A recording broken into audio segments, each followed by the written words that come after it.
Warren Buffett. Be smart. Use these 10 rules to get rich. There's no question that Warren Buffett is one of the most successful investors of all time. So what's his secret? In this video, Buffett reveals 10 essential rules for building wealth. From investing in quality companies to thinking long-term, these are lessons that any investor can benefit from. And if you follow them, you just might find yourself on the path to financial success. Number 10 is to reinvest your earnings. You may be tempted to spend your initial earnings. Don't. Reinvest the earnings instead. Buffett discovered this early on. In high school, he and a friend purchased a pinball machine for a barbershop. They acquired additional machines with the money they made, until they had 8 in various stores. Buffett utilized the funds from the sale of the enterprise to purchase stocks and launch another small firm. Number 9 is to be open to being different. Don't make choices based on what everyone else is saying or doing. When Buffett started managing money in 1956, with $100,000 from a few investors, he was labeled an oddity. He worked in Omaha, not on Wall Street, and he refused to reveal where he was investing his partner's money.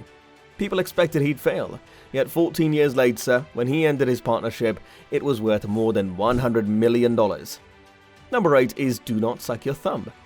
Gather whatever facts you need to make a choice ahead of time, and enlist the help of a friend or family to ensure that you meet a deadline. Buffett takes satisfaction in quickly making a decision and acting on it. Any unnecessary sitting and pondering is referred to as thumb-sucking by him. Number 7 is to outlive the agreement before you begin. When you have something to give that the other party wants, your negotiation power is always the strongest before you start a job. Buffett learned this hard lesson as a child when his grandpa Ernest employed him and a buddy to dig out the family grocery shop after a snowstorm. The lads shoveled for 5 hours until they could scarcely straighten their stiff hands. His grandpa then handed the two less than 90 cents to share. Number 6 is to monitor minor expenses. Buffett invests in companies operated by management that concentrate over the smallest details. He once bought a firm whose owner counted the sheets in rolls of 500-sheet toilet paper to check whether he was being ripped off. He also appreciated a guy who just painted the roadside side of his business building. Number 5 is to limit the amount of money you borrow.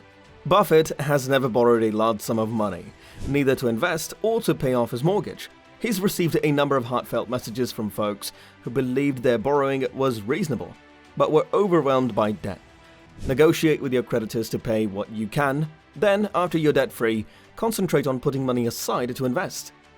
Number 4 is to be consistent.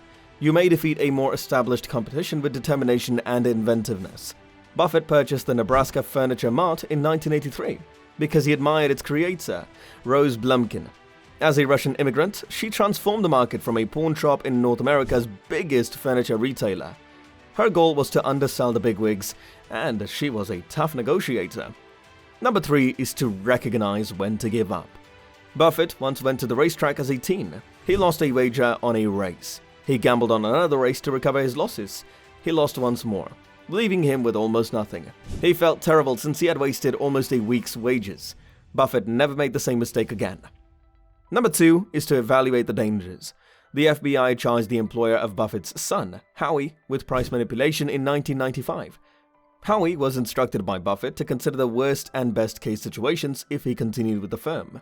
His son immediately recognized that the hazards of remaining exceeded any possible benefits, and he resigned the next day.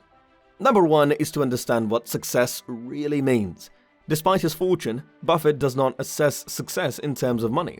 In 2006, he announced his intention to donate almost his entire wealth to charity, principally the Bill and Melinda Gates Foundation. He is passionate about avoiding sponsoring personal monuments, such as Warren Buffett buildings or halls. When you reach my age, you'll judge your life success by how many of the people you want to love you really love you. That is the final litmus test for how you've conducted your life. Well, that's all for today. In case you enjoyed today's video, kindly like and subscribe to the channel.